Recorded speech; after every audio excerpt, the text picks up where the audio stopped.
What is up, guys, and welcome back to another episode of the Get Out There Project podcast, a unique podcast where I can kind of talk about outdoors, fitness. I have a foot in kind of both worlds there and tie it all back to the same general mindset of kind of pursuing what you're passionate about, controlling your mindset, mental fortitude, and stuff like that.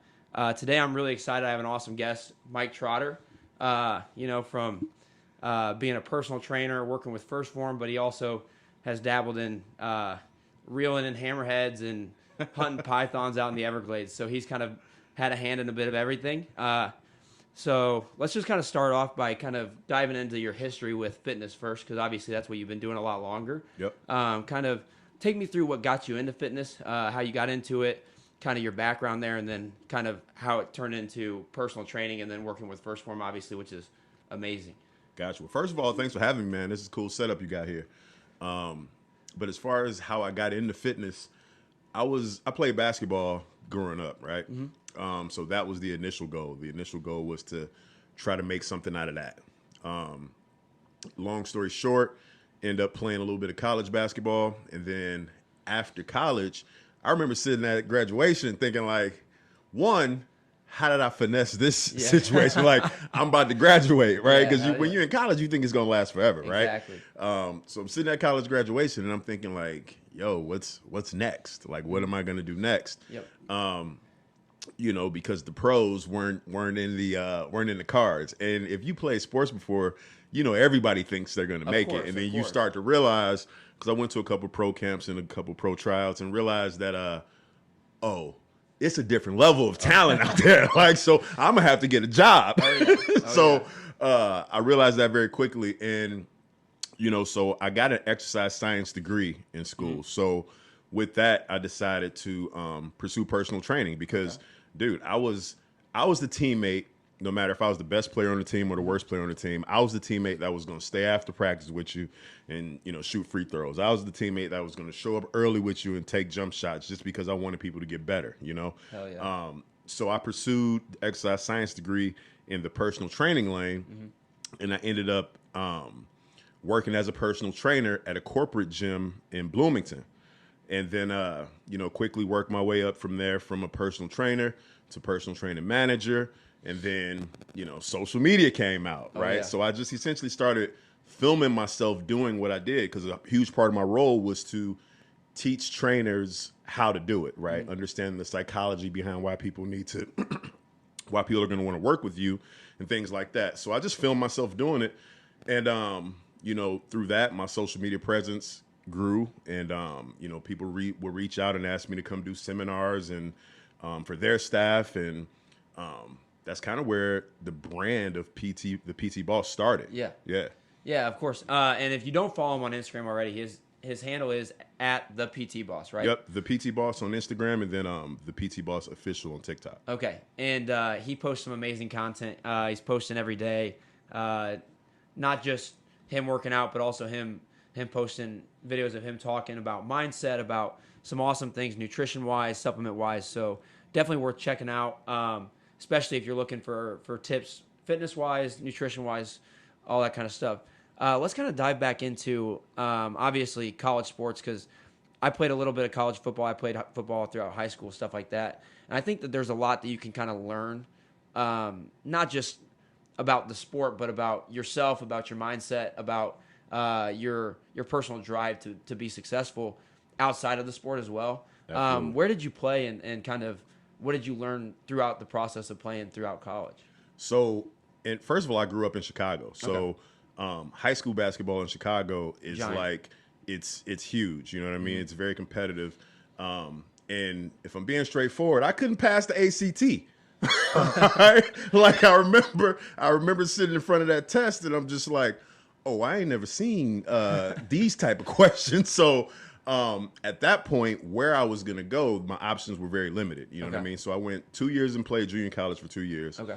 After my first 2 years of junior college, then I ended up transferring to an NAIA school, Eureka College. Okay. Which, right I enjoyed it. It's crazy because I'll save that story for another day, but I tell you what, my first day on campus at Eureka was like the first time I'd ever been there. I didn't go visit. I didn't, go on any recruiting trips. It was simply, that was my last option 5 days before school was starting. Damn. And they were the only school that was gonna come let me play. Okay. Right? Because right or wrong, I didn't just want to go to school. I wanted to play. Yeah, right? Of course. So 5 days before, I'm scrambling because out of junior college, all my credits didn't transfer. Yeah. Right? So now I'm like, whoever will take me, whoever sent me something, I'm emailing them now. Yeah. And Eureka responded. Of course. You know what I mean? Awesome. So I show up there on campus the first day. That school was literally 800 students total. Yeah. My high school was bigger than the whole college. My graduating class in high school was bigger than the college, right? That's crazy. So, but the point is because you talk about lessons, that you learn immediately, you started learning lessons right out the gate, like get along with people who, aren't necessarily like you. Exactly. Kale, I didn't know no white people before, in high school, right? So like it was different, but it was cool. It was like I was learning from them, they were learning from me because they hadn't been around black people either. Of course. So learning how to, coexist and be around each other, and you start learning like, yo, we're a lot more alike 100%. than we are different. You know what I mean? Yeah. And then, through the battle of sports and basketball, you go through these things together and you build these friendships and these bonds and these relationships that, are lifelong. You know what I mean? I still talk to some of those dudes to this day. Oh, yeah. And then even the dudes that I don't talk to,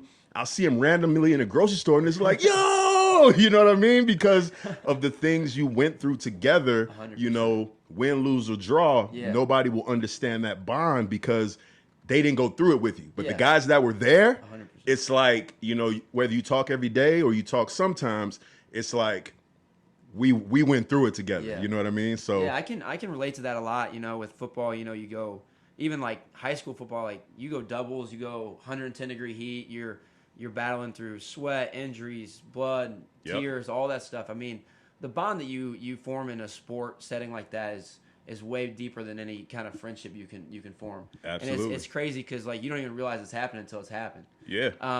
But going back to with the Eureka, like being a lot smaller than where you're from, I can relate to that a lot because I never really experienced the big school type stuff, right? Mm-hmm. I went to Lexington High School, which was, we had 140 kids in our high school. Yeah. So I graduated with 32 kids. And so it really is, like you said, we may not have a ton in common. Like we may not like do all the same stuff or all that, but like that's who we have every day for 4 years, So you kind of find yourself in these circles with people that you don't necessarily like do the same stuff, but you still get along and you're still really good friends. And it's crazy. I think people always think you have to be friends with people that do the same stuff as you. You have to be surround yourself with people that are the same hobby-wise, stuff like that. But I think it all comes back down to just surrounding yourself with good people and people that are going to push you to be better. Exactly. And I think that learning that at some point early on helps you a lot later on in life. Like that's something that I try to carry with me every day is, making sure that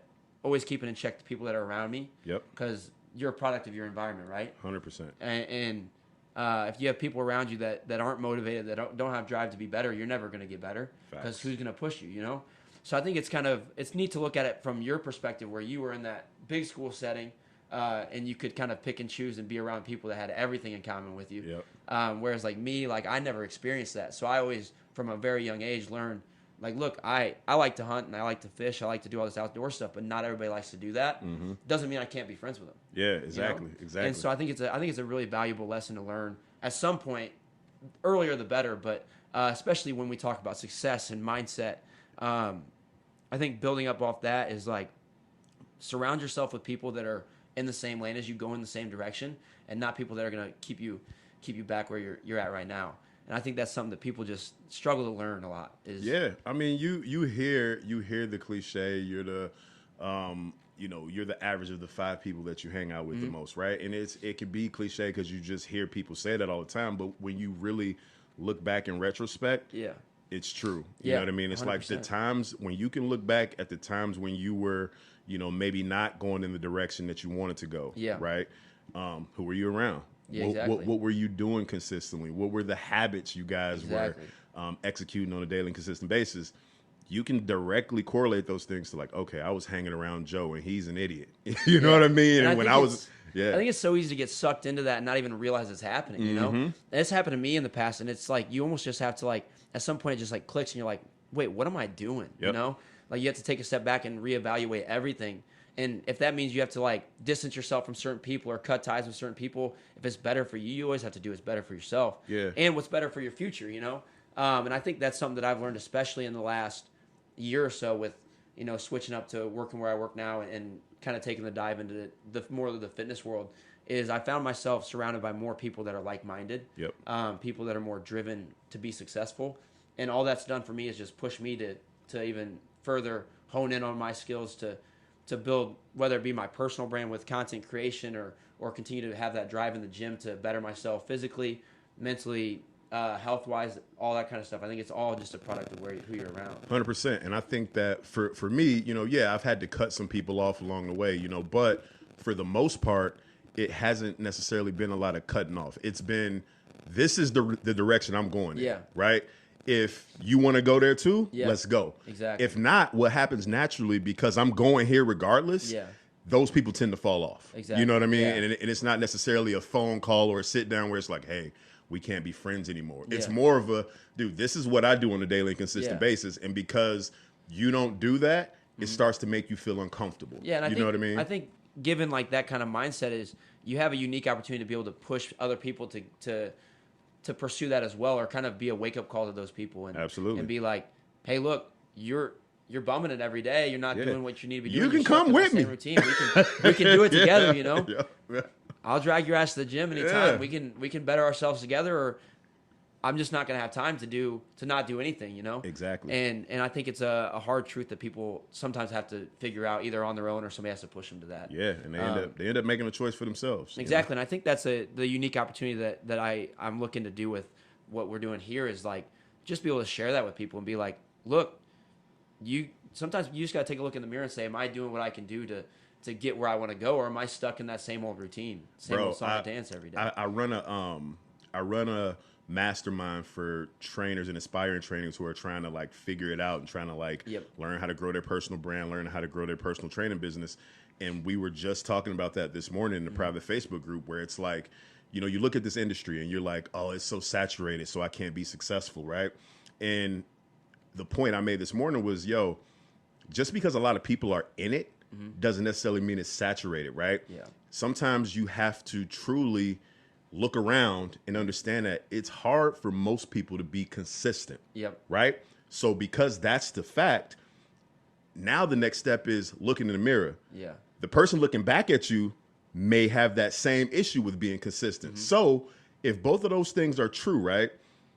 If you can get that person looking back at you to simply show up consistently with their message, now you end up eventually becoming the authority because you put yourself ahead of the majority because you were consistent. I'm not even saying you got to be that good yet. I'm saying show up consistently whether you feel like it or not. That's going to put you ahead of most. And I think talking about the fitness industry being saturated, I think something that I've noticed a lot, especially now that I'm in it a bit more, I've been doing the content creation on the fitness side as well. I think the biggest thing that I've noticed, and I don't know, you could probably attest this as well, is yes, there's a lot of people in it, but a lot of people don't have their own brand or like their own genuinity, you know? I feel like a lot of people just do what everybody else is doing. And they want to be just like the next person or just like this person. But that's not how you set yourself apart. You look at anybody that's successful with content creation or on social media, they didn't get there by doing what everybody else is doing. Like, if you're doing what everybody else is doing, that means that you're 3 or 4 steps behind because somebody already set that standard. 100%. You have to set yourself apart, find out what your brand is, what sets you apart and makes you different from everybody else in that market, and that's how you grow, right? Yeah, absolutely. I mean, I think there's some commonalities between all of us, right? I could look at things you do and say like, damn, that's dope how he did it. How can I take that and make it uniquely my own? Exactly. But if I'm copying you, right, now I have to count on pretending to be like you, and that's hard, right? When I was coming up through the social media space, I remember looking at a lot of the guys who were there already thinking I had to talk the way they talked, had to post the way they post. And truthfully, I didn't start growing until I was like, yo, this is how I talk, right? This is the message that I have. And when I started showing up as me, what you learn is that the things that you think that aren't that cool about you, guess what? There's some people out there who can only receive the message in the way that you can give it. Exactly. Right. And that's no matter who you are. Right. So people are like, well, I'm not that guy. Well, you don't have to be, because there's somebody out there who wants it the way you're giving it. And once I learned that, it built my self-confidence. You know what I mean? And once your self-confidence starts to build, you create momentum in that direction where it's like, dude, I'm going to show up as me, and I don't need 1 million people to like it. I just need the ones who resonate with the message to rock with me. And what happens is 2 people turn to 4, 4 turns to 8, 8 turns to 80,000 eventually. And the cool thing about that too, and this is what I've always strived to do with my content creation and building my brand, is like, yes, I would love to have hundreds of thousands of followers. That'd be awesome. But if I have 100,000 followers that don't, like, they just see my stuff and keep scrolling, or they're not invested in what I'm doing, then what's the point of having it, right? Like, I would rather, and I learned this back when I was doing like the YouTube stuff with fishing videos, is like, when I started, my goal was to obviously grow big on YouTube. But what I realized very quickly is, like, I think while we were doing it, we racked up about 100 followers or 100 subscribers. And what I realized is the coolest thing about doing it was when I'd be out and a kid would come up and say, hey, I went out fishing today and I did stuff that you were doing in your videos. And it's like, that's the coolest thing, because it's not just like I'm making videos, a ton of people are watching it, and they're just watching it while they're doing something else. Like, I have people that are actually engaged and are learning from what I'm doing. And I would take 100 subscribers that are all invested in what I'm doing over a couple 100,000 that don't really give a fuck. Dude, you know? I have, back to the personal training mastermind, I have this girl that I coach, and she has 1,000 followers. And I have other coaches that I coach that are in the hundreds of thousands of followers lanes, right? And they do well. She's my most successful client. Like, as far as making her social media into a business, why is that? The 1,000 people that she has are engaged. You know what I mean? Where I have people who have hundreds of thousands of followers and they're not as locked in. You know what I mean? And so you said it exactly right. I'd rather have 500 people who are truly invested and they're my people instead of 1 million who really ain't really paying attention to me like that. And while we're on the social media topic, I guess I kind of want to get some tips from you just for the people listening, and also for me as well. What have you found is like gotten you a lot of success with not just growing your following, but also making sure that they're still engaged? Like, how have you gone about growing it up, but also keeping I don't know, I think you have like 90 some on Instagram, keeping those 90 some thousand engaged in what you're posting, you know? Yeah. So for me, I made a decision that this is how I'm going to do it. Right. And it's kind of like, as a personal trainer, I feel like I have an advantage because I get to talk to people and I get to understand mindset and how things work. And what I learned from my most successful clients is this. My most successful clients aren't the ones who are the most athletic or who have the most time on their hands or who have the biggest support system. When you look at all my clients, the most successful are the ones who consistently do what it is that they know they're supposed to do, whether they feel like it or not, right? Exactly. So I took that same strategy from them and applied that to my social media. A lot of times people don't grow because they lack the consistency to show up when they don't feel like it, right? So I get ahead of the game. I created a posting schedule years ago and I stick to it. On Mondays, this is the topic. On Tuesdays, this is the topic. Wednesday. So it's almost like a TV show. People know what to expect from me when, and maybe you don't like my workout post, but the motivational post is what got you to the party, and that's why you show up, right? And I'm consistent in that message so you can count on it. The other thing is I never intended for it to be I'm better than you and you're my followers. That number equals a person on the other side of that, right?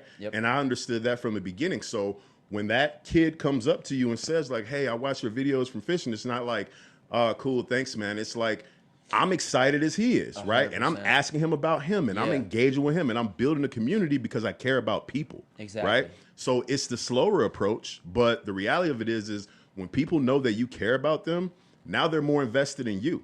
Right? And that's the difference. I think a lot of people let these social media numbers kind of trick you into thinking that you're some type of celebrity or star, when the truth is that number, there's a person behind it. And without that person, we wouldn't be as valuable. Exactly. Right? So it's a value exchange. I want to give before I ask you for anything. 100%. So by the time I ask you for something, whether it's a like my post, whether it's to share it, whether it's to buy something from me, I've created so much value for you already 100%. that it's like, yes, you almost feel like you owe it to me because I've given you so much, genuinely. And when I share that concept, people are like, that's it?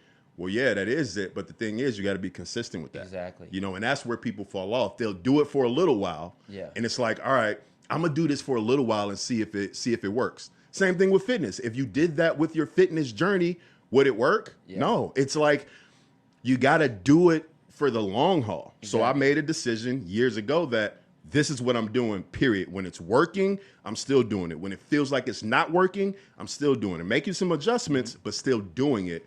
And so far it's worked out. Yeah, I think it comes back, and this is something that I've kind of, a way I've started to look at it a little bit, and it's kind of a phrase that I've kind of come up with, and I'm sure somebody else has probably said it too, but I think it comes down to some people are invested, right? They have some time invested, or they have this amount invested.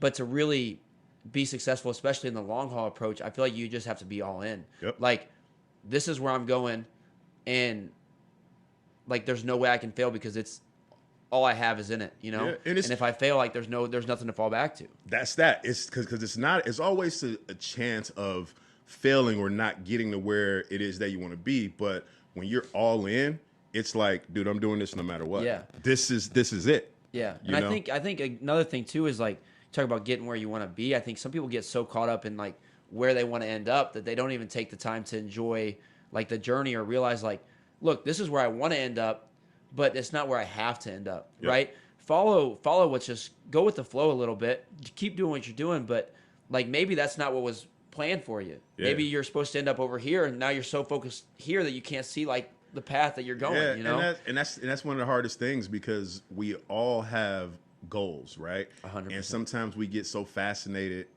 about the idea of what it's going to feel like once we get there, or when I get there things are going to change, and you end up missing the journey. And I feel like you can preach that to somebody, but that's one of those things that most of the time you don't realize it until you look back. And now once you realize it, now you connect the dots moving forward. You know what I mean? Because now I really try to remind myself like, yo, we're in it right now. 100%. No matter if I'm there yet, we're in it now. So whatever's happening right now, whether I'm on a random ass fishing trip, reeling in a hammerhead shark, how did I get here? Yeah. It's not my lane. Yeah. I'm not enjoying it the way everybody else is. Yeah. But you look up at them stars and you like, yo, I done came a long way. Yeah. You know what I mean? So it's happening now. Yeah. Don't miss it. And we talked about this in my first podcast that I did 2 weeks ago. And it's something that I started to notice when I was hunting, right?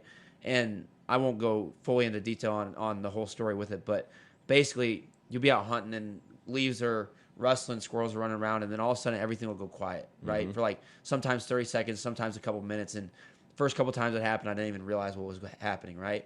And then one time I just set my phone down and I just sat there. And the calm is what I typically call it. Yep. And I was like, this is the most like at peace, like I'm in it right now. Like I've never felt more immersed in this, in like where I'm at the moment. And so I've taken that and tried to apply it into like everything in my life, right? Learned it while I was sitting by myself in the woods waiting on a deer to come by. And now I'll find myself doing it, whether it be something crazy going on, like I'm in an awesome situation and I just take a second and I just kind of lean back and I just take everything in, or, like hanging out with some buddies, like something so small. Yeah. And you're like, look, we may never get another time like this. It's just like, I feel like some people get so caught up in the having their phones or social media or this or that, or like they have so much focus on the future of what's already happened that they don't take the time to enjoy it now. And like you were talking about with like just looking up at the stars, like that's the coolest thing about, especially now that you've been in the outdoors a little bit, done a couple of those trips. Yeah, I'm pretty much a pro now. Yeah, exactly. Yeah, exactly. You can attest to it. Like there's like, yes, like the adrenaline's awesome. The reeling in the fish is awesome. The hunting for iguanas or pythons or all that stuff is crazy. The adrenaline's nuts. But like when you really look back, like yes, you remember that, but the more so you remember the time that you spent with the people you were around. Absolutely. Like I look at some of like my favorite moments about hunting or fishing. It wasn't necessarily like shooting the deer or reeling in a big fish, but it was like the people that were around me to celebrate with me 100%. afterwards, or like the stories that we have from while we're out there when we're not catching anything or we're not seeing any deer, you know? Yeah, because it's more calm than action. Yeah. So if you don't learn to get, you know, to fall in love with the calm, Exactly. you might as well not go because it's way more calm than action. Yeah, and before we dive into the Mike and Mike stuff, I do want to do, I have something for you, and I know you brought something for me. So I actually have two things, but one thing I'm going to have to give to you later because I don't know what size you are, so I'm going to get you, I have a shirt brand, Outlaw Lifestyle. Cool. And I'm going to get you a hoodie. Gotcha. So you just let me know what size you are, and I'll get one made up for you. But I also, since you are now an outdoorsman, and all that, very common tradition that we do as outdoorsmen is after we have an awesome fish catch or an awesome kill, we always like to smoke a little stogie. Gotcha. In celebration. So I wanted to get you a stogie. Appreciate so that, you can. I feel like I'm one of you now. Exactly. So I feel like I'm in. Thank you. So the next time that you have an awesome experience in the outdoors, or you reel in a hammerhead and you want to celebrate, you can always just light up a cigar and just take the moment in. Dude, I've experienced that. Like they often will say like, "Hey, you guys want to smoke a cigar to celebrate?" Yeah. And I've opted out most of the time. I did indulge once, but now I feel like if I bring my own, I'm really part of it. It is it's an outdoorsman tradition. Yeah. I don't know if you knew that, but we do like to smoke a celebratory cigar after something awesome happens. Cool. So I'm in. And then you have something for me as well. Absolutely. So for me, I really embrace style when it comes to fitness. You know what I mean? I like to, people think just because we wear gym clothes, you can't look cool while you're doing it, right? I just disagree with that. So what I brought you is one of our brand new logo First Form hats awesome. with the blue. I've seen these and I've wanted one of these. Yeah, they're sold out right now. Really? So, yeah, and I don't even have one. Like that's yours. I appreciate that. And then you got the matching energy drink to go with it. I don't know if you know, I'm actually down to one energy drink a day right now. Hey. I got too dependent on caffeine, so I'm trying to. I was about to say, it sounded like it was a problem. I was having too many energy drinks a day. Once First Form came out with theirs, it was too good. I got addicted to them. Well, just keep that one as a souvenir. I haven't had my one today, so that would be my one for tomorrow, so I appreciate that. Right. But no, that's awesome. I appreciate the hat's awesome. I'm a hat guy. I always have a hat on when I'm not working, man. So I definitely appreciate that, and I appreciate you coming. But I do want to talk about the Mike and Mike stuff because the videos, if you guys haven't seen it, I don't know what they're titled on YouTube. The Adventures of Mike and Mike. It's on the First Form YouTube channel. Okay, so I think is it First Form or the First Form Outdoors? It's on the First Form main channel. Okay. I believe it might be on the First Form Outdoors channel, but it's definitely on the First Form's main channel, and it's titled The Adventures of Mike and Mike. Okay, so if you guys want some awesome entertainment, The Adventures of Mike and Mike, I've seen the episodes. They are hilarious. They're chaotic. They're a good time, and they seem like, obviously, the first one you landed a hammerhead. Yeah. The second one, you guys almost got stuck in the Grand Canyon.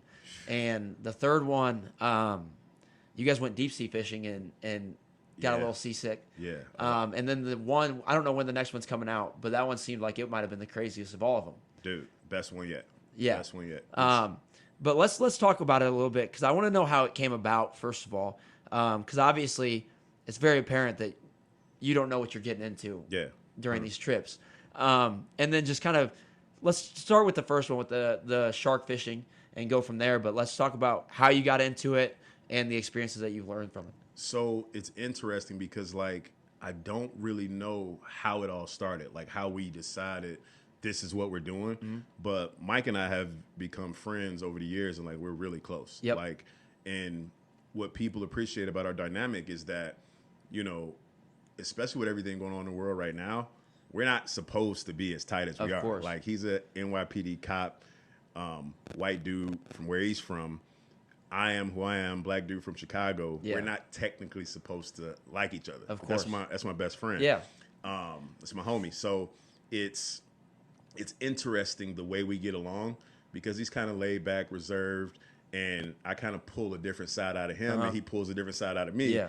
And the outdoors is his thing. Like, that's his getaway. Like, this dude will go fishing, for hours, whether he catches something or not, 100%. Whether he's by himself, whether he's with a group, he's going to go. Yep. So the first episode, it was a scenario where he was already out in Florida, I believe, and his buddies canceled on him. Okay. So he invited me to come out, and I didn't know what I was getting into. You know what I mean? Like shark fishing, whatever. You know, it can't be that bad. It can't be whatever. I'll go.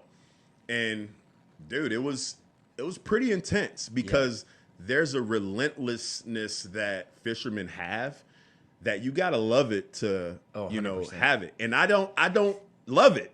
You know what I mean? That's and fair. I love it more now. Yeah. But at that point, I can't say that I loved it. So like we're out there for hours, and we're waking up at 2 a.m. Oh yeah. To go out there to get what it's called first light. Yep. You know, I'm in with the lingo You're now. getting there. So we're getting up at 2 a.m. to go out here, and we're out there for hours and not catching anything. Yeah. And then there's the excitement of, oh, I heard they're over here, and then we run over there, and then nothing. And we run over here, and then nothing. And then there's a lot of sitting and a lot of hanging out. But dude, like we talked about, it's interesting because you have these moments where it's like, this is pretty dope. Yeah. And we were like, even if we don't catch anything, this has been a great experience. And then we end up catching a black tip first. Yep. And that was the adrenaline was crazy off of that. Oh yeah. Then we're sitting around by the fire, and we tie up stronger fishing rods that you can kind of they're clamped down to the ground. Yep. And the guys put the bait on there, and they take a canoe all the way out deep in the water, and they drop the bait out there, which is crazy. Imagine that being your job. Yeah, where you take a canoe out. Take a canoe out with shark bait on it. You know what I mean? Yeah. And you drop it next to the sharks, and next thing we know, the reel went off, and it was on me to reel it in. So how long did it take you to reel it in? I mean, I'm on record saying it took a good 45, 50 minutes, but the truth is it was like 10. it was like 10 minutes. It wasn't long at all. They said I got lucky because usually it's supposed to take longer. Yep. But I guess the fish was just agreeing with the direction of things. Of course. And dude, when that thing came out of the water, like it was like it looked like a monster. Is this the hammerhead or is this the black tip one? The hammerhead. Okay. Because I didn't know what we caught. Yeah. And when it started to come to surface, you just see this big ass head that looks like a hammer. Yeah. And I'm like, yo, what is it? And that it was a 10-foot hammerhead. So it was crazy. And that was the start of my outdoor experience. Heck yeah. My favorite, what my favorite clip from that whole video is you. I don't know. I think it was in the morning. You got the socks, the sandals, and just letting the water come up on your socks, and you're just taking in the moment. Dude, they give me shit about how I dress going out, right? Because like I'm dressed like this. I've got my high socks. I'm covered up, no matter what the weather is. But I feel like I'm the most prepared. Yeah. I don't leave with no sunburn. I don't leave with no mosquito bites. That's right. We're standing in this water. I don't know what's out there. I didn't want it all over me. These dudes come back. They got sunburn. They got mosquito bites. They got poison ivy. I have yet to experience any of that because I show up just like this. You're lucky you haven't experienced poison ivy yet because that's a bitch. I don't want it. But I think I'm good. Yeah. All right. So then the next one was overlanding, right? In the Grand Canyon. So that one was pretty chaotic. Definitely didn't go as planned. So let's dive into that one a little bit too. Dude, it was the worst experience, but best experience looking back ever. Like, have you ever been overlanding? I haven't. No. Dude, so we went overlanding in the Grand Canyon, and I think the goal is to like find cool places to just kind of camp out and hang out. Well, the dudes who were running the show, like the producers, he really loves this type of thing too. So when he mapped out the course, he picked the hardest route that you could possibly take to get there. So we got these two Jeeps, and we're riding along. Imagine only being able to go 2 miles an hour tops. Yeah. For 30 miles though. That's crazy. Right? And it's so, and you get used to just like that. And by the end of it, you feel like you were in a football game. Yeah. You know what I mean? And that's one way. Yeah. So what happened before we even got out there, we got a flat tire, then we got to change the flat tire. Then we're on these crazy rocks. Then we finally get there. We get to the spot. It's not the right spot. So now we got to drive 10 miles in the other direction. So it was crazy. And then we end up hiking the Grand Canyon, which was just a random thing. We run out of water. I didn't know we were hiking, so I'm out there in Chucks. Yeah, Like, I remember seeing you go like walking down the Grand Canyon in your Chucks, and it's dude, and it kind of goes back to what we were saying, how like, you know, while you're in it, I was pissed. yeah, I'm not gonna lie. It was yeah, nothing like as beautiful as the Grand Canyon was, as awesome as you know, I've never seen views like that. I'm like, I'm not enjoying this right yeah, now at all. But looking back, it was like, damn, I just hiked the Grand Canyon. yeah, I was getting DMs from people saying like, that's on my bucket list. Like I've always wanted to do that for my whole life. And it kind of gave me a different appreciation for it. Like yeah, moving forward, when I'm on these trips, it's like, as bad as it is, even though it, you know, feels like the Grand Canyon, I didn't feel like we were gonna make it back. yeah. No bullshit. Well, Cell you phone guys service lost, went out. you lost a tire, the first tire, like right when you left, and you guys didn't have a spare, right? We had a So you had spare, one but that spare. was it. Yeah, That was it. And dude, the tire blew before we even got to the rough parts of the, Yeah. you know, the trail. So we get out there and there's no cell phone service. People aren't expecting us to come back for another 4 days. Yeah. So I'm like, dude, if we get stuck out here, then, you know, nobody's coming to look for us for another 4 days. And you quickly realize that even the people leading the trail, they don't really know what's going on. Everything is a guess. Yeah. You know what I mean? And you hope that you guess right. You know, Yeah. once it gets dark, the guessing is even more of a guess. Yep. You know what I'm saying? So I didn't enjoy that trip while I was there at all. You know, but like I said, coming home, you know, looking at the DMs, you know, reading the messages, watching the video, coming back, it's like, damn, we just, you know, hiked the Grand Canyon. We were overlanding in the Grand Canyon. And the cool thing is we hope this show continues to go well. But for me, it's like, man, I'm having all these outside of my comfort zone experiences, and they're documented. So Yeah. I'll be able to watch these forever. of course. you know? I think that's a cool thing too, and it's interesting to hear from your side because, you know, like for me, like the way we got into the outdoors is very different. Mm-hmm. I started fishing when I was 8. I started hunting about 5 years ago. I got into it a very like natural, very organic way. Yeah. Like learned like bottom up, and you just kind of got thrown into the deep end and are doing these like crazy things that are typically like bucket list items for a lot of people. Stuff that is not just normal for like an everyday outdoorsman to go and do. So it's very interesting to hear your side because you're out there first timing doing extreme stuff. Dude, and you're out there with some of the most competitive people. So Exactly. like I appreciate your perspective, what you just said, because dude, it kind of lends to the point that I'm constantly out there making. Like, dude, this is my first time ever doing this because I had trouble figuring out how to cast a rod. Oh yeah. You know, they're looking at me like, dude, you can't get it out there. I'm like, this is terribly hard. This is Yeah. my first time doing it. You know what I mean?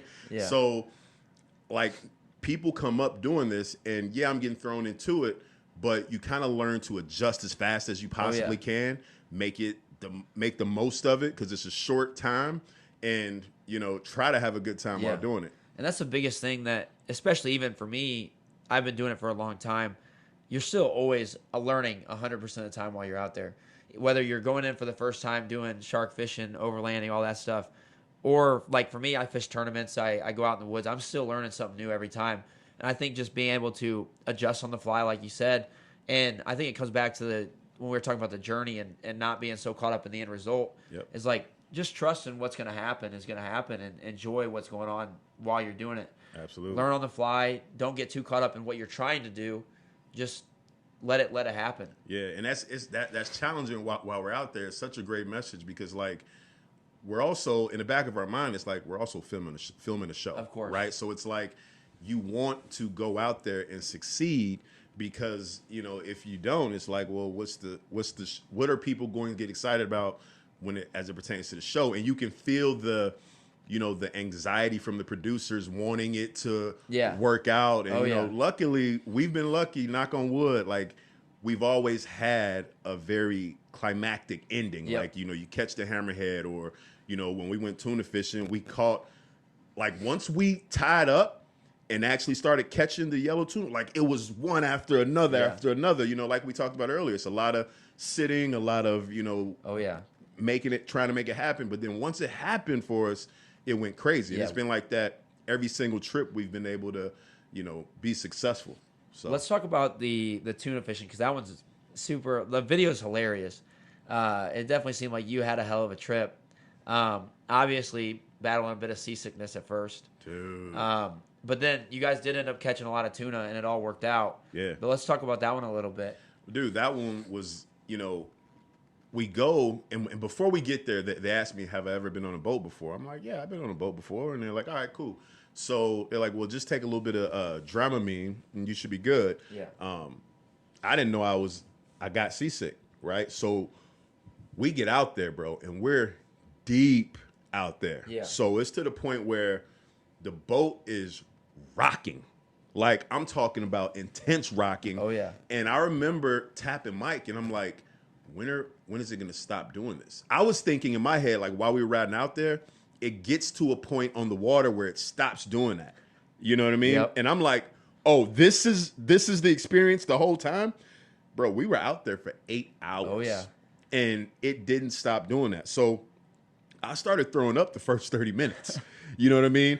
And I'm not kidding you when I say I threw up the entire 8 hours. So it's like, throw up, get back to it. Throw up, get back to it. And at one point, it got to the point where I had nothing left to throw up. Yeah. It was just Dry heaving? Yeah, it was bad, but it was so intense that I was like, yo, we've caught enough fish.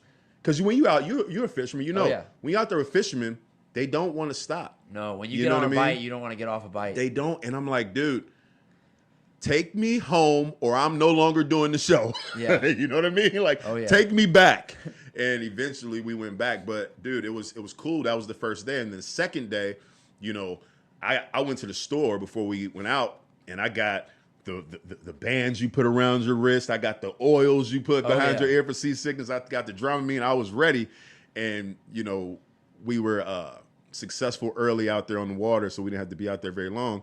And, dude, tuna is good fresh. Oh, yeah. Because we ate it that night. That's you know awesome. what I mean? I think that's the coolest experience is, and I haven't really got to do, I do a lot of catch and release. So like when I'm fishing tournaments, we put all the fish back. Yeah. The most that I do like fresh cooking is like if we go catfishing or crappie fishing, stuff like that. But I think that's the coolest thing is like when you catch the fish and then you eat it like directly after. Like, it's just like very, I don't even know how to explain it, but it's very rewarding. Like, look, I just caught this today and now I'm eating it for dinner. Yep. It's the same with hunting is like when I go out and we're cleaning deer with the boys, we'll always throw some on a flat top, cook it up and eat it right there. Yeah. Like right when we finish grinding it through and get it ready. Is it as fresh? Is it because what I noticed with the fish, right? Because you tend to get this idea that there's a smell associated with fish and that, the smell gets on you and so on and so forth. Dude, with that, we cooked it right then. No smell, no, it tasted good. We didn't have to put much seasoning on. Like, oh yeah, dude, it was awesome. Well, tuna's really rich in flavor, so I mean, I'm sure that one's really good fresh. But most fish, if you cook it fresh, is going to be a lot better than obviously freezing it and then recooking it. Yeah. But yeah, it's an awesome experience to be able to like sit down for a meal and be like, yeah, I caught this today, or I was out there hunting this today, and now we're cooking it up. Yep. So I think it's just like for you to be able to experience that's awesome, especially one of your first times ever being out fishing. Yeah, one thing we did while we was out there, because you talk about tradition when you give me this, they cut the heart out of the fish, and they're like, well, whoever's first time it is out here has to take a bite of the heart. Okay. Now I don't know if this is true. Maybe you could tell me. Maybe your viewers could comment, let us know if this is true. That it's truly a tradition because they made me bite a heart. And I was throwing up for the rest of the No, it's a tradition. Okay, all right, cool. Not everybody follows the tradition. It was a beating heart. I'm like, all right, well, if it's a tradition, I'm going to bite it. Yeah, like it's definitely a tradition. I know when people do like elk hunts where they're like spot stalking elk, they'll do it. I didn't do it when I killed my first deer. So I guess I lucked out. I didn't have to take a bite out of the heart. But it's I definitely have heard of it, and we don't partake in that tradition. I wouldn't do it again. We just smoke cigars. Yeah, so I think I would like this one a lot better. I did not like our that. tradition is if you like when I killed my first buck, you have to do like the face paint with the blood of it. Blood? Oh yeah, so that's just it's a little bit more. I like realistic. that one a lot better. Yeah, it's a little bit more realistic. Like when I killed my first buck, a couple of my buddies came out to help track it because they'll run off and it takes them like 40 to 80 yards to fall for a while, or for most deer. And so like they came out, we tracked it, and when we found it, I went down and was down there, they all came and tackled me, and then we did like the Nice. blood eyes. And stuff, You'll never forget that. No, never. It was one of the best nights of my life, and then we came back and smoked cigars. So Yeah. it was an awesome experience. But I think it's neat, and I don't know how much you can talk about the latest trip since it's not dropped. But just share a little bit about that one, because that one seems, of the 4, seems the most like crazy in my opinion, because deep sea fishing's fairly regular. You know, shark fishing off the beach is something that a lot of people do, but you know, lizard and python hunting in the Everglades is definitely a little bit more out there for most people. Dude, it's interesting, and everybody says that, but I'll tell you what, this one was my favorite trip out of all of them. I believe that. And it's like, one, I went into it with a different perspective, right?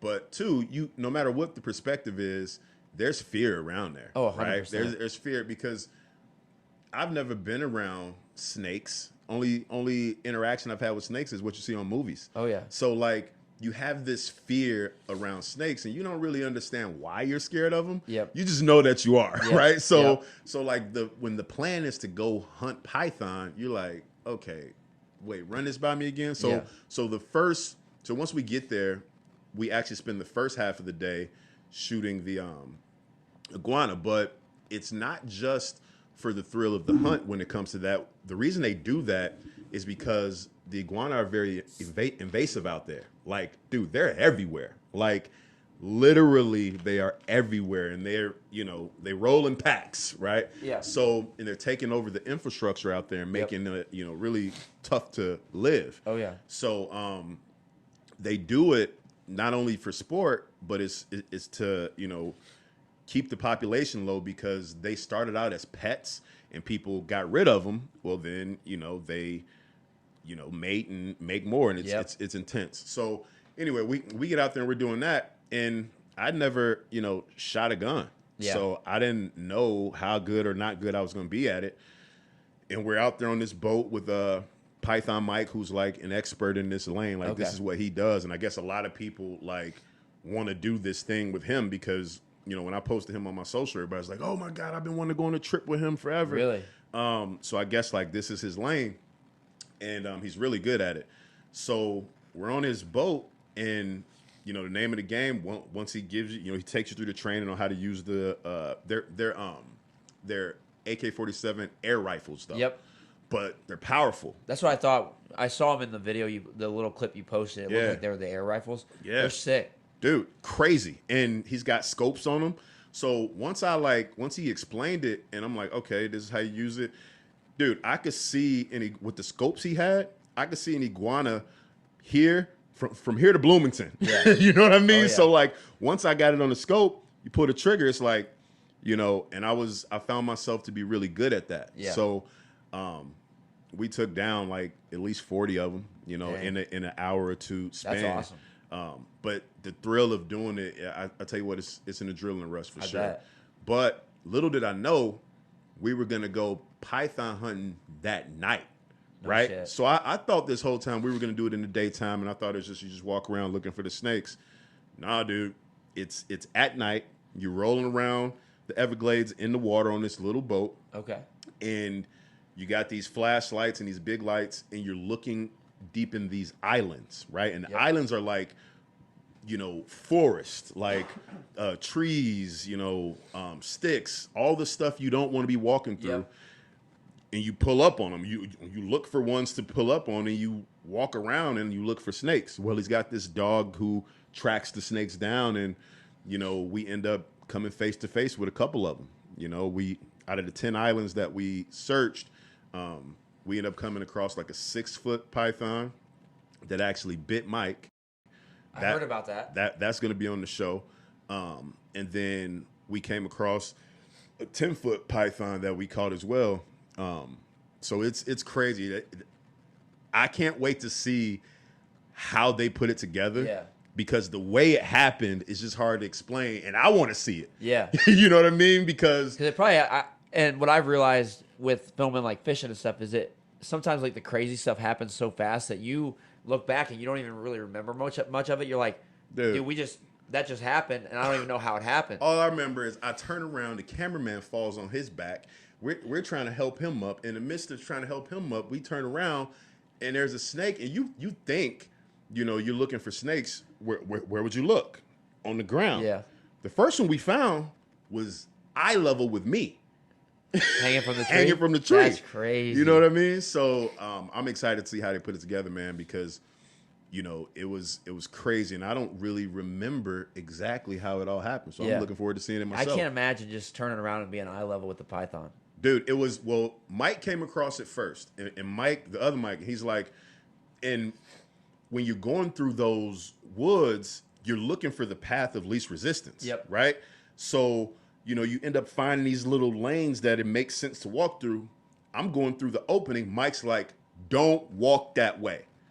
And I'm like, dude, it's easy. I'm not going that way. I'm like, why would I go through all these trees? I'm like, this way is easier. He's like, trust me, don't walk that way.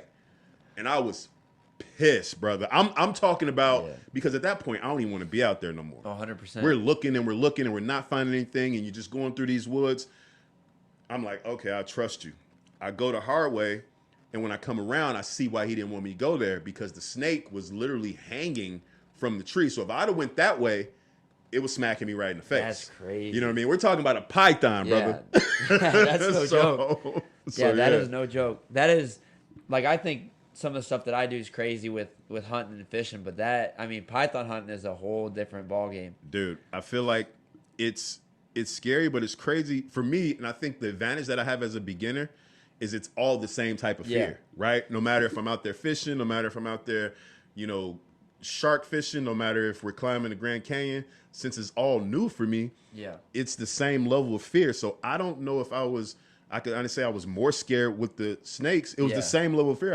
I'm scared doing all of this. There hasn't been one episode where I showed up like, let's do it. All of it, I'm nervous as hell. So I think that was my advantage this time, because I wasn't, more scared than before or any other episodes. But what's cool was I recognized that Mike was scared on this one. Okay. And he's usually not. You know what I mean? So that was dope for me to see, like, all right, I'm not the only one scared. I'm not crazy. Yeah, the cameraman was scared. It's it's like, dude, you guys have to get close, because we still filming the show, you know? So it's going to be good. I can't wait till it drops. That's crazy. And it ties back solely to the message of this podcast is, like, get out there and try new things, push past your comfort zone. And that is 100% like what you're doing with the Mike and Mike stuff. Absolutely. And so I think it's just awesome to hear the experiences, one, but also to look at it and be like if you can go out and python hunt and shark fish and do this stuff that's so far out of what your norm is and what your comfort zone is, like, I'm talking like miles past it, I'm sure. But that's the message, though. Exactly. And that's the point of why we're even doing this, because yes, I'm getting outside of my comfort zone, but what's interesting is we're bringing people together too. Right?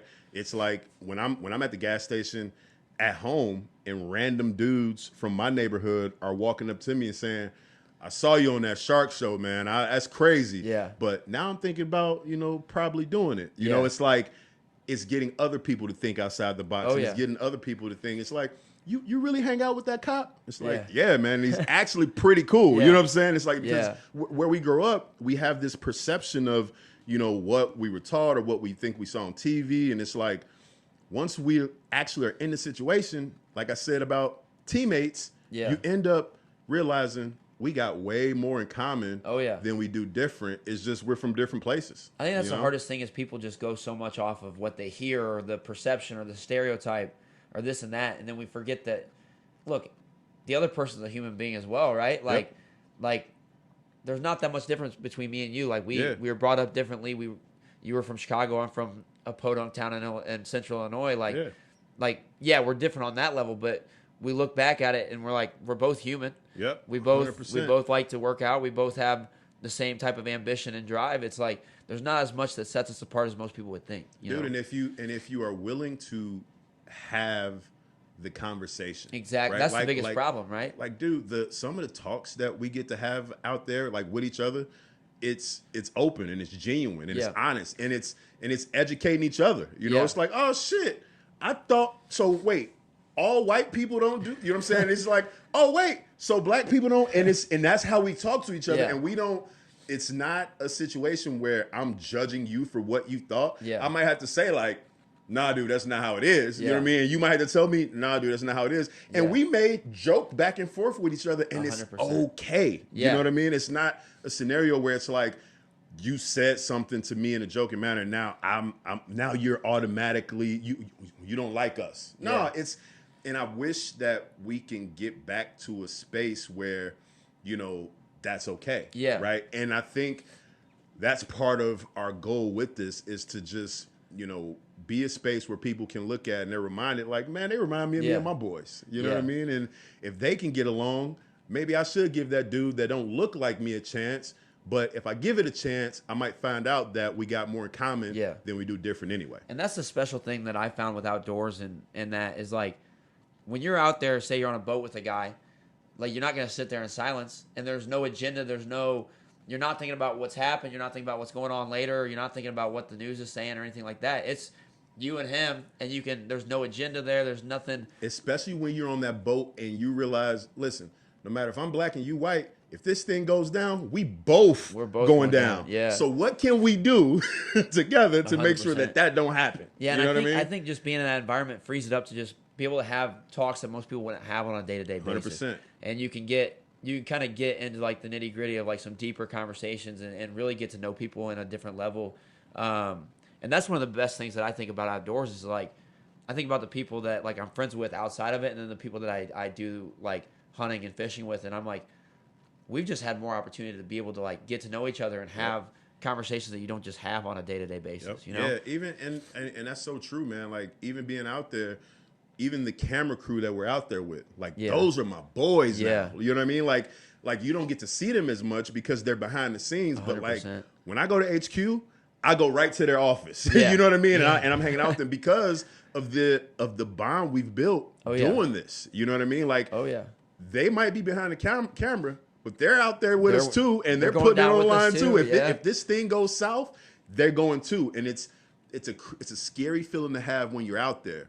But every time you come back, there's such an appreciation for the experience. But like you said, the people that you experienced it with, man, like those are my brothers forever. Oh yeah, and I think that's like, especially with like being in those situations, like that's when you're truly living, right? Yep. When shit, it could all go wrong in a second, and that could be it. But that's when you're really living, right? And you come back and you look at the problems that you look at as problems day to day. You don't look at them the same. Yeah, exactly. You know what I mean? It's like, bro, I was just hanging off one foot on the Grand Canyon. If I could do that and come back all right, I can make it through whatever this stressful thing I'm looking at is right now. Like I've come back more confident every time. You know, because it's so like I can lift weights. I can lift a heavy weight. I can go through a workout even if it's not, you know, my style of working out. But going through those, you know, out of your comfort zone experiences and then coming back to like regular life, you look at regular life differently. You know, I don't need to go shark fishing every weekend now. That's fair. You know what I mean? I don't need to go climb the Grand Canyon every weekend. Don't invite me on a hiking trip often. However, from the experiences that I have had, you know, one, you build the bonds, you build the relationships, but I could honestly say my confidence, you know, has grown because of it. And you realize like how small some of the big issues you think were. Oh, man. Because like you're out there and they're not an issue when you're out there, right? Like you're not sitting there thinking about what was going on at work last week or anything like that. So it's like, if I can escape it by doing stuff like this, it's not as big of an issue as I thought, and everything's probably going to be all right. Dude, two things come to mind when you say that. One, when we were on the tuna trip, I remember being right next to a whale. Because I don't know if you know this, you might know this because this is your thing, this is what you do. But to find the tuna, they have to locate where the whales are. Okay, so I didn't know that, to be honest. Yeah, so they have this screen that they're looking for whales. Yep. So once you find where the whales are, you go where they are. Okay. Right? So we're hanging out and you can see where like we're surrounded, you know, by a whale, essentially. Yep. And they jump out the water and the big tail's right next to you and splash. Oh, yeah. And the first time you see it, it's like, oh, my goodness. That okay? Yeah. And then the second time you see it, it's like, oh, my goodness. Then the third time you see it, it's like, that was just a whale next to me. Like you get used to these things that are, you know, supposed to be scary. Yeah. You know, like on the in the Everglades, we're rolling. and we're on this little boat. And the first time we rolled over the top of an alligator, they're like, okay, here comes a gator. And I'm like, oh shit, a gator? What? Yeah. And the second time I'm still tense. By the 8th or 9th one, you have, gotten used to it almost, and you don't look at the fear the same way, which I can see why people get eaten by gator, because you start to get comfortable out there. But it's like, man, I was just out there with alligator, and I decided to look at it differently. Now you hear faced with whatever problem you have, and you realize, well, how can I decide to look at this problem differently? Exactly. You know what I mean? And it's interesting, and I think if you've experienced that, then you can relate to what I'm talking about. But I never thought that I would be next to a gator. I never thought that I would be next to a whale. But when I was next to these, larger than life things, somehow you fix it in your brain to where it's not that bad. Yeah. You know what I'm saying? Yeah, you learn a lot being in situations like that, I'm sure. Crazy. I haven't been lucky enough to go and gator or python hunt or anything like that, but I can definitely relate on a certain level there. But no, yeah, it's crazy the experiences you've had with the outdoors. It's definitely something that I've enjoyed listening to. I do want to talk about a little bit with your experience with First Form as well. Yeah. Obviously, you're a sponsored trainer. Is that or? So I'm what would be considered an elite trainer. Elite trainer. Okay, I didn't know what the title was there. Yeah, it's they have different lanes of sponsorship. You've got your elite athlete and your elite trainer. So we're at that level, and then you have athlete, then you have sponsored trainers, then you have ambassadors, then you have legionnaires. Yep. Yeah. So what led to that relationship? And then obviously I have a bit of knowledge about First Form and kind of the values that they hold very dear to their company and kind of the environment that is. I've been lucky enough to go and see HQ, be around some of the people from there and experience what that culture is all about. But I don't think a lot of people listening really know much about it. Yeah. Just kind of talk about like what drew you into that in the first place and what you've learned from the people that you've been able to be in contact with and just your experiences going to HQ, doing the stuff that you've done with First Form and kind of how that relationship has been. Yeah, well, all of the Mike and Mike stuff is, if it wasn't for First Form, we wouldn't be able to do this. Because like, when I get the DM and people are like, dude, I always wanted to do that. And I'm like, why don't you just do it? And they're like, well, it's $10,000 to do it. I'm like, oh, okay, I get why you didn't do it. But no, how the relationship started, man, is I was in a space as far as the industry goes where I was looking around as I was moving up, and I was getting let down a lot. Meaning like shit that I thought was real wasn't. Right? Like people that I was excited about getting to meet, when I would meet him, I'm like, damn, he wasn't that cool of a dude. He was kind of like brushing me off or like kind of phony and that's and I was seeing behind the curtain of the industry, right? Because it's not all what it's cracked up to be in certain spots of it. And I was kind of getting discouraged by it. So much so that a lot of people don't notice I was considering just, riding off into the sunset, getting a regular job. Really? Yeah, like that was when I came across First Form, I was actually looking for a job to apply for at State Farm. Okay. And I was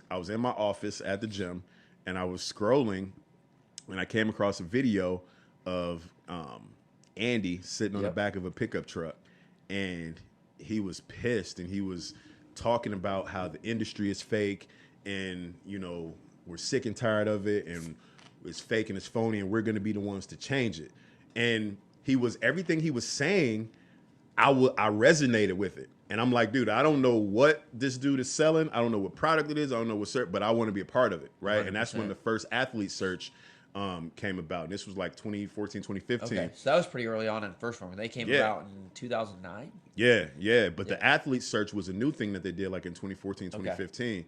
And that was Andy's, video where he was introducing it. So that's when I first applied, because I'm like, dude, I resonate with this message. I'm feeling what he's saying right now. Like, I want to be a part of that. 100%. I didn't even know about the supplements yet. You know what I mean? Yeah. So that's where it started. And, I didn't win the first one, didn't win the second one, but I kept applying. And, through the athlete search, I ended up becoming a Legionnaire with them. Okay. And, through the Legionnaire program, I ended up, moving up, winning different rankings, if you will. But the main thing that I've learned through that process was I wanted to be a part of it so bad that I kind of lost myself in the process where I was trying to get noticed. Yeah. Right. So now my social media turned into what can I do to get noticed by First Form? Okay. Right. And I was so hyped to get picked that every time I didn't get picked, it was devastating. Right. Like it was like to the point where I'm watching this video, waiting to hear my name get called, and it never did. Right. So I strategized. I'm like, yo, I still want this. Yeah. But why do I do what I do? I do this to help people. Of course. So I need to just focus on that, focus on doing what I do. And when my time comes, if it's God's will, it's gonna happen eventually, right? But I made the decision that, as long as they were doing athlete searches, I was gonna keep applying. But my approach on being obsessed with getting noticed, I'm like, bro, you're here to help people, so focus on that. So fast forward to, I used to take these 7-minute naps on my lunch break. Okay. Right. And I used to drive off campus to do it because anytime I would take a nap in the gym parking lot, my staff would knock on the window and need something. So as a manager, you probably know what that's like, right? Oh, yeah. So I would drive a little ways away, park my car, and take these little 7-minute naps and then get back to work. Well, I would set an alarm to do it. About 3 minutes into the nap, my phone starts buzzing. And I'm like, dude, I know that wasn't 7 minutes because I had this thing down to a science, bro. Like 7 minutes might sound weird, but dude, when you're working the hours that a manager works, like you understand it. You appreciate those you appreciate that 7 minutes, right? I'm like, dude, that was not 7 minutes. So the first message that came through, it was my friend's mom saying congratulations, right? And as I'm about to respond to her message, like congratulations for what? Hundreds of messages started coming through on my social media saying congratulations. So apparently I had just won an elite trainer sponsorship with First Form. Dang. And I didn't even know they were picking somebody that day because I had detached myself from being so obsessed with getting picked, and I attached myself with truly getting back to being focused on helping people. 100%. And once I did that, that's when it happened for me because, you can see that my intentions were pure. Yeah. Right. And dude, I've been rocking and rolling with them ever since. Like it's really changed the trajectory of my career. Yeah. And that story actually, it reminds me of something that I actually just saw a clip of Andy saying from his podcast was, I think he said something along the lines of, 95% of people are exactly where they deserve to be. Mm-hmm. Like most people, like if they deserve to be somewhere, that's where they're going to be. Yep. And I think that story really, really tells that the way it is because once you took yourself away from being so attached to like, this is what I want to do, this is my sole attack, and went back to just being about the people you're helping and started just proving that you deserve to be there without just like that was your sole intention. Yeah. It all worked out, you know? Once I stopped making it about me, like I never stopped serving people, right? But it got to a point where I was like, okay, if I post this, will I get a like from First Form? Yeah. If I post this, will this person in the company see it? And, once I changed my approach to like take a step back and it's like, yo, why do you do what you do? Exactly. Who do you do this for? What's the purpose? What's the meaning? And I got into this because I truly care about help. Before I was getting paid to do it, I was already doing it, right? Whether you was my teammate, whether I was getting playing time or not, I was the guy staying after or showing up early to help. This has been in me from the start. Yeah. So social media came about and it just provided an opportunity to help more people on a larger scale, 100%. Right?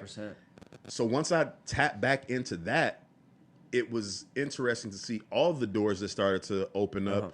And First Form was the biggest one, and it was the first one, and it led to so many cool things in my career, and I'm truly grateful. Yeah, and I think it goes back to like what we were talking about earlier with social media is like it is a saturated market to an extent, but as long as you stay true to who you are and what your brand is, and you don't get so caught up on what everybody else is doing, that's when you really find a true following or get noticed or make these genuine, long-lasting relationships that are worth having. Absolutely. And I think that's a big thing that I try to focus on is yes, I post fitness content, but I don't ever want to get to a point where that's all I'm known for, right? Mm-hmm. I still want to be Kale Grunloh on Instagram, not that guy. He's a fitness guy, you know. Yeah, yeah. Like I don't want people to be like, oh yeah, I just follow this fitness guy. I want them to be like, no, that's Kale Grunloh, you know. Yep. And it's all about how you do it, man. It's all about your intent because I there's a way to post a workout video where it's all about you, and there's a way to post a workout video where somebody can walk away from that and you've helped change them a little bit. Whether it's something mental where you're sharing this story behind this is what I was feeling when I was going through this workout. Here's how I got through it, right? Or what I learned is like people care less about seeing you max out. They want to know how you did it. Exactly. So, because they want to look at social media and they want to feel like, okay, I'm watching this because it's something that I can take away from it. So what I try to do most of the time when I'm sharing something, if it's me maxing out, I'm showing the process. I'm saying, okay, this was the end result. This is how I got there, 100%. and this is how you can do it too. Yep. You know what I mean? And when people look at my page, I never wanted them to look at it and be like, dude, that dude's so cool, it's unattainable. I want them to look at my page, and whether they hate me so much where it's like, he sucks, I could do that. Great, that's still inspiring you to some degree. Exactly. Or whether they love it so much to where it's like, if he can do it, I can do it. Either way, whatever side of the fence you land on, I want you to look at my page and come there and leave inspired to go do more. Heck yeah. And you're still giving them the tools to be able to go and achieve that. Showing That's the you how. biggest thing, right? Is you're not only posting fitness content, but you're also posting content where they can go and utilize whatever you're doing to be able to get there themselves if they're willing to put in the work to get there. Absolutely. The last thing I want to talk about is just a bit, I just want to kind of tie this all back to mindset, you know, and I think that's like one of the biggest focuses with this whole podcast. And we've talked about, you know, obviously pushing past your comfort zone, staying true to who you are, stuff like that. What would be your biggest tip to people when it comes to not only having a good mindset, but how to achieve like a successful mindset? Like, how did you achieve yours? Like, I guess just kind of go into like what you find important when it comes to mindset and how to get there. One day at a time. Yep. And I know that sounds cliche, but I want to break that down because that's truly the key, right? It comes down to when you focus on executing one good decision at a time. Now what starts to happen is your self-confidence grows and your belief grows, right? So it's like, all right, just for today, I want to focus on what I have to do today. Mm-hmm. And once you do that, it's like, damn, that feels good. Let's do it again tomorrow. Exactly. So now you've stacked 2 days of doing little things together. Well, what starts to happen is, okay, I did it for 2 days. I could probably do it for a week. A week turns to a month. A month turns into you look back and it's like, wow, I'm further along than I was when I started. Yep. Just by focusing on executing the small things that we kind of look over, because we want to do it once and we want it to happen overnight. Well, what I learned over time is that the big wins come from a lot of small wins. Yep. And through the small wins, what happens is your self-confidence grows and your belief grows. And then once your belief starts to grow, now it's less about fearing not getting there, because that's what holds us back, right? Yep. It's like, I don't want to post this because I might not get that much likes, or I don't want to share this because I might look stupid. Now, it's not, I might not make it. It's, dude, I'll eventually get wherever there is. And I don't know when it's going to happen, but I know it's a matter of time as long as I continue to focus on one good decision at a time. And it might sound like, dude, it can't be that simple.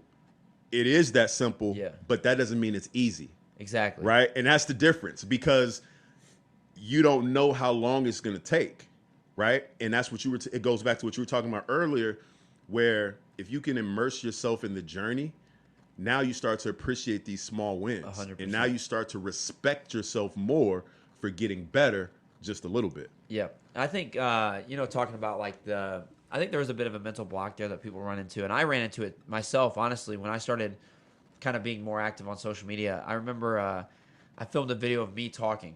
You know, I was it was when I was on 75 hard. So I was on a walk and I was just during those walks during 75 hard, you just have a lot of, you're very insightful. You're very like in touch with how you're feeling throughout the process. Clear. And it's very clear. And so I was walking, I was like, man, I really want to just share like what's going through my head with people. And I remember I filmed it, didn't like the first one, deleted it, filmed the second one, thought it sounded pretty good.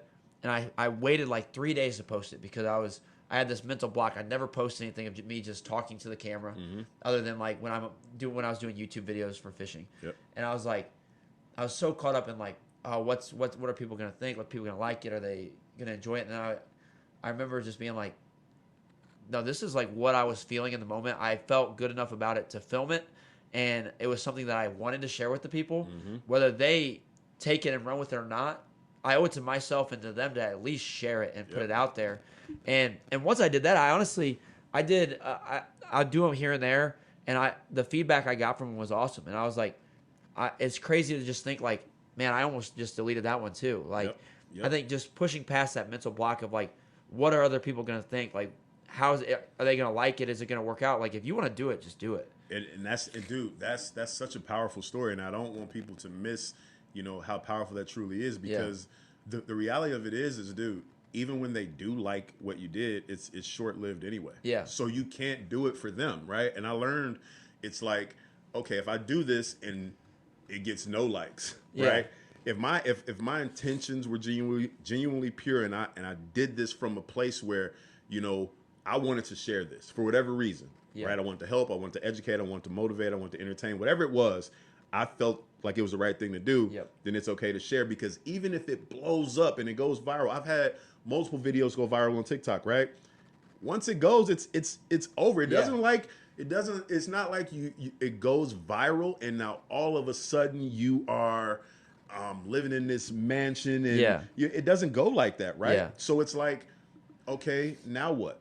You know what I mean? So I look at it as whether this resonates with one person or whether it resonates with 1 million, am I being genuine? Because I'm not here to chase the viral. Yeah. Because now once you start doing that, you lose you. Exactly. And people can see that when that starts to happen. 100%. And now it's like, what are you really doing it for? Yeah. You know what I'm saying? So post the post. Yeah, exactly. You know what I mean? The biggest thing for me was like, I was sitting there, I was like, honestly, if this helps one person, motivates one person, then it did what I wanted it to do. Yep. I was thinking it, this is how I was feeling. And the biggest thing for me is like, if I can help one person at a time, that's what I want to do. Like, I don't care if I get 1,000 views, if I get 100,000 views. I care if people actually resonate with what I'm saying, and I can actually like look back and be like, okay, I helped somebody with that, And when that's the genuine approach, I think you can't lose. Exactly. And the other thing that I've learned is like, just because somebody's not liking the post or commenting on the post, that doesn't mean that they're not following the story and it's not helping them. Dude, I've had many people approach me at expos or in the airport who I've never seen them comment on anything. I didn't notice a like from them. And they share how this specific post on this specific day, when you said this, and I don't even remember saying it. Yeah.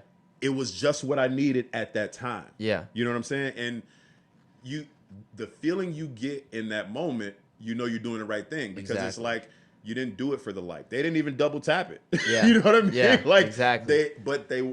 It helped them just a little bit, and that's the name of the game. Yeah, as long as the intention and the genuinity is there, I think that's the biggest thing and I think that's a big thing that lacks a lot within social media now, is people, like you said, chase the viral. Yeah. And it's like, that's cool. It might work for you for a short period of time, but what are you going to do after you get it? Yeah. Like, because people aren't going to like videos of you dancing on TikTok for so long before they want you to actually post something real, Exactly. And you start you blend in that way. When you talk about standing out, I mean, you end up, and I don't have anything against trends. If you like the trends, do your thing. Yeah, of course. But I think that you end up looking like everybody else when you do it. My thing is, it's important to understand that those numbers are associated with the human behind it. I was talking to a girl that I'm coaching, helping her build her training business the other day, and we were going through ideas to get more eyes on her, to build more awareness to her brand, because she's really awesome. The more people that get to see her, then the more opportunities she's going to have to grow her business. And I'm like, well, I see you guys, in the gym working out all the time. You and a friend of yours who is also trying to do the same thing. Why don't you guys work out together, collab? You share it on your page. She shares it on her page, and her response was interesting because we all think like this, to some capacity, and we have to like readjust the way we think about it. She's like, "Well, I don't see how that's going to help," and I'm like, "Well, tell me more." And she's like, "Well, I only have 250 followers, and she only has 250 followers. So if we collab, then that's only 500 followers who gets the chance to see it." And I'm like, listen to what you're saying. That's twice as many people. Have you ever been in a room of 500 people? Exactly. How'd that room feel? It's packed. Yeah. Right? But social media we've allowed it to warp our brains to where, one, we don't understand that that's a person on the other side of there. And 500 people is a lot of people. That's a lot of people. But we fooled ourselves to think if I don't have 100,000, I'm not making impact. Yeah.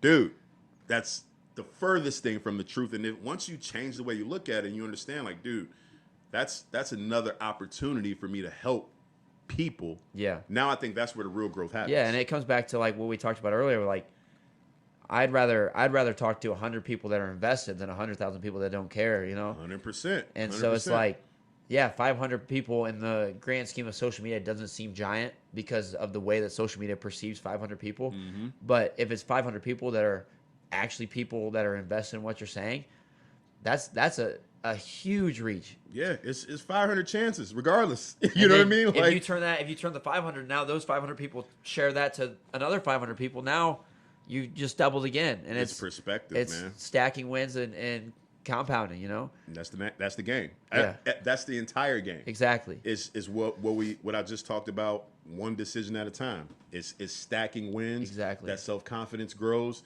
Now you look back and you're better. Once you start to believe in you, right? Because like now I understand the things that I'm good at, and I've gotten confident at those things through doing them consistently over time, 100%. right? So now I'm confident in me, right?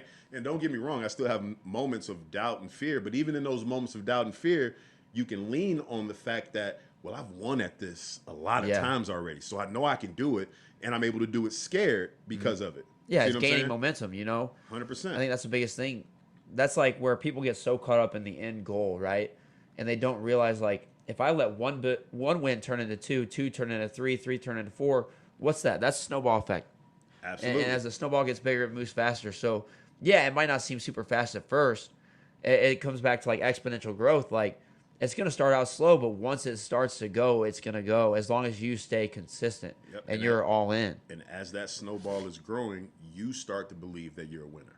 Yeah. That's the difference. Most of the thing that holds us back is that we doubt ourselves. Yeah. It's like we start, being so hard on ourselves of like, man, I can't do that. I suck at that. But once you start to believe it, the game is different. Exactly.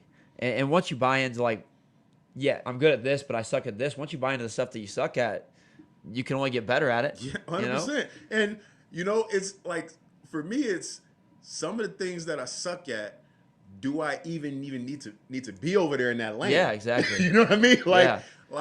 Like you're good at, I've seen your posts where, your editing is dope. I could tell that you do this. Yeah. Right? And I've tried to do that. Yeah. And my thing is like, okay, where is my time best spent? Yeah. It's going to take me, it probably takes you 5 minutes to do something that would take me 6 hours. So it's like, all right, do I spend 6 hours there or do I spend the 6 hours here and still put out a quality product? Yours is fire. Like I've seen your stuff. I appreciate that a lot. Like, man, it would take me forever to do it. But I'm not good at that. Could I learn? Yeah. Of course. Right? Or could I ask you for help? That might be more beneficial. Of course. Right? But for me to spend 6 hours there, it doesn't make sense. Yeah, you're better at a lot of things. That it's better to spend your time doing what you're good at, and it's obviously worked, 100%. And so why go away from that? Yeah, and if I could edit the way you do, trust me, I would. I appreciate that. Because it is good. It's really good. Thank you. And I guess if you have anything to ask me about, the floor is open. So I do have questions for you. So what caused you to transition from just getting people out there, trying to learn how to fish to now you're doing it podcast form where you're doing one-on-one interviews like this? Like, what inspired you to make that switch? Okay, so I'll just kind of go back to when I started doing the videos, right? So back when I was in college, so I went to college for a year. I was playing football. Second semester, I've always been a big fisherman. I started watching this guy on YouTube, and I didn't even know fishermen even had any reach on YouTube for a long time. And he helped motivate me to want to really like buy in on my personal fishing. But then I saw, like, realized the way that it was affecting me, and I said, like, kind of sat back and I was like, well, why can't I affect people in that way as well? Help motivate people to get out there. And so I kind of started making videos, one, because I love the idea of content creation, but also I've always loved the idea of helping people and getting people out to experience the stuff that I'm lucky enough to experience. Yeah. And so I started making videos, and like I talked about, I was caught up at first with the goal of like growing a page, getting a lot of followers, a lot of subscribers, and then it hit me when the first kid came up and said, "Man, I watch your videos. I love your videos. I went out and fished with one of the things that you were doing, and I caught this big fish. Showed me a picture of it, and I was like, wow, that's dope. Like, I never expected like that kind of interaction, especially like when I look at the number of like, oh, we have 50 subscribers right now. Like that's like, I don't expect people to come up and talk to me about my fishing videos, you know? Right. And so that kind of motivated me to continue on that path, and I did that for about a year. And I was working construction at the time, and kind of when COVID hit, we got really busy, kind of fell off on the content creation a bit. A couple of years went by. I kind of looked back and I was like, man, I look back to like 2 or 3 years ago and I was super motivated to do all this stuff. And now I'm just so caught up in the day-to-day of my work, I'm not even motivated to go work out half the time. Decided to switch up what I was doing for work, started S2. Really fell in love with the idea of helping people in that realm, because that's always been a passion of mine, right? And so started working there, started helping people there, found a newfound love for content creation on the fitness side. And, you know, a month or so ago, I kind of got the idea. I was like, you know, I have this interesting in between. I want to start doing outdoors videos again anyways, now that I have more time for content creation, more like newfound energy for that, like to pursue stuff that I'm passionate about outside of work. Yeah. And so I was like, why don't I find a way where I can take both sides, you know, take the fitness side, take the outdoor side, and tie it all back to one general message and reach not only people on one side, not only people on the fitness side, not only people on the outdoor side, but reach them all. And not only just say some people that are in fitness that have never experienced the outdoors and maybe they go out and try it, or vice versa, but why not just bring both those worlds together and tie it all back to the same general mindset of like, look, whether you're into fitness, whether you're into the outdoors or not into either, the biggest thing that I've learned over the last year is do what you're passionate about, you know? Go, like, it's scary. Yeah. Like, you get caught up in a daily routine. It's scary to leave that. You know, I was terrified when I left my construction job because I didn't know if it was going to work out for me. And now I look back, I'm like, that was dumb. I'm doing something I'm more passionate about, whether I make more money, whether it works out. The lessons I've learned along the way, that's what made it worth it, you know? Yeah. And so to be able to have the opportunity to reach out and have people listen to me talk about it, have people maybe learn a thing or two, whether it's about outdoors, whether about fitness, or whether it's about mindset, that's the big thing for me is just I want to be able to reach people and help make a difference in their lives. So how do you keep, because I could feel your energy, I could feel that you motivated and that you're really passionate about doing it. I guess the question is that I know you've probably thought about, and I bet it will help people who struggle with this as well, is what about when it comes a point where you stop feeling like it, right? Where you get deeper into it. Yeah. Life gets busier. Oh, yeah. Like, what's going to keep you, you know, growing this thing and impacting more people? Yeah. So, you know, for me, like when I look back at when I wasn't doing it, right, and I got so caught up in everything else, one day I just looked in the mirror and I was like, I don't have the same energy I had 2 years ago. I don't have the same drive that I had 2 years ago. I don't have the same passion. And it's like, once you realize that, you haven't been pursuing something that you're passionate about, and you've been, like, I appreciate everything I learned when I was doing construction. I learned a lot about myself. I learned about life. I learned a lot of lessons that I wouldn't have learned otherwise. But when you look back and you're like, yes, I got a lot out of the 4 years I was doing construction, but I also, I don't want to say I regret it because I don't regret anything I've done in my life, but I also look back and I'm like, man, I just went 2 years without doing what I was passionate about. Yep. I was still out fishing, I was still out hunting, but I wasn't creating content in the way that I wanted to create content, and I wasn't trying to actively help people or make an impact in people's lives. I think once you step back and realize that, I don't think that the monotonous day to day of that even really affects me that much. Yep. Like there's days where I don't feel like it, but when I look in the mirror and I'm like, no, I made that commitment to myself that this is what I want to do. This is what I'm on this earth to do, is to help people and make an impact in people's lives. What's going to stop you at that point? You know, there's going to be days you don't feel like it, but once you make what you're doing bigger than the excuses that you have not to do it, or bigger than yourself even, like what I want to do as a person is way bigger than what I think about myself, you know? Yeah. I think once you get that kind of mindset, I mean, the lack of motivation on the hard days, it is what it is. You just got to be more disciplined than you are motivated sometimes. I like that, man. It sounds like you saying your advantage is that I always ask my clients, I'm like, when they don't want to do something, I'm like, well, what's the alternative, right? Like, what's the alternative of not doing it? And it sounds like you already have tapped into what it felt like when you weren't doing exactly. it. And you're using that, you know, the memory of that to say, like, dude, I'm not going back there. Yeah, it comes back to that, to the, are you invested or are you all in, right? Mm-hmm. I burned that boat when I switched my jobs. I burned that boat, you know? Like, I'm not going back to that, to feeling like I'm and I say this because this is kind of how I felt at the time. I felt like I was living to work and not working to live, you know? And that's something that a lot of people, it's a hard truth to come by. And a lot of people will never come by that, like never realize that they're living to work. Mm-hmm. But I think once you come by that truth, it's a tough pill to swallow.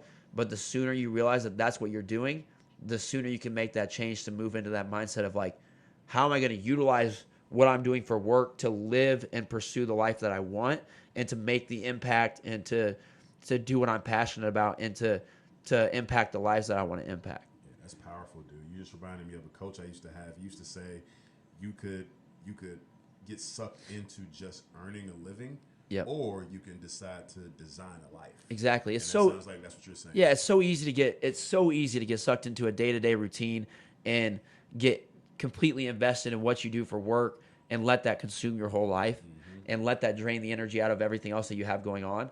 But once you realize like work is work, and what I have outside of work is what I have outside of work, and you separate the two, yes, the two can benefit each other, especially like with what I do. Yep. I'm lucky enough to work in a place where it feeds right into what I'm passionate about. Absolutely. But even for people that don't, like, you get off work, go do what you're passionate about, because or else you're going to get home from work and you're going to think about work. And then you're going to go to bed thinking about work. And then you're going to wake up, you're going to go to work. And then your days are passing. Exactly. And you don't get a single one back, you know? Yep. And so, like, for me, like, fishing's my escape. The outdoors is my escape. The gym is my escape, you know? So why not use my escape to help me within the workspace, but also help me do what I'm passionate about as well. Yep. So yeah, that's the biggest thing for me, and that's been the biggest thing that I've learned over the last year, and that's why I'm sitting here doing this podcast right now. I'm excited for you. I'm excited to see where it goes, dude. I tell you what, I was telling Tavia, which is my girlfriend, for those of you who don't know, on the way last night when I was talking to her on the phone about it, I'm like, I'm going over to do Kale's podcast tomorrow, and I typically, when somebody asks me to do a podcast and it's early in its infancy phases, I always say, like, when you get 10, 20 episodes under your belt, then I'll do. Not that I'm better than anybody, but it's simply that most people start out this type of journey and they don't stick with it. So like, I'm on the first episode or the second episode, and it's like, oh, you stopped after that.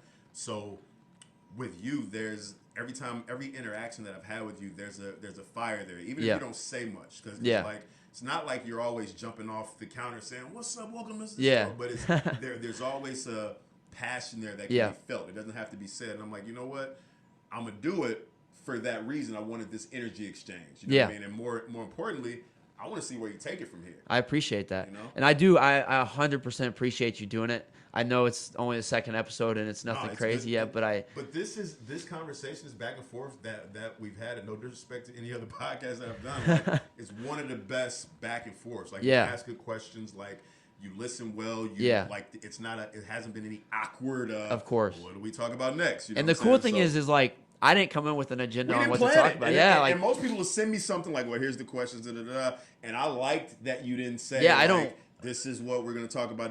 When I pulled up, I had no idea what you were going to ask, and that could either be really good or really bad, and it worked out. The big thing for me is, like, for this, I just want it to be genuine conversation. I want it to go where it needs to go and hit the points that it needs to hit. I don't want to have specific talking points that I want to hit or specific topics that I want to talk about. Like, I knew in general that I want to talk about your training, Mike, and the outdoor side of you, but, I mean, the biggest thing is, like, there's power in conversation, you know, and there's a lot to be learned from just two guys sitting and talking about life and about experiences. And I think that's the biggest thing that I want for people to get from this, right, is, like, there's no agenda here. It's all, like, it's just a conversation, you know, and it's a conversation between me and you, but for a lot of other people to listen to if they're willing to. So absolutely, man. Keep it going, dude. I think this is good stuff. I think the way you approach it is genuine, and I think, like we talked about during this conversation, when you approach it that way with genuine sincerity,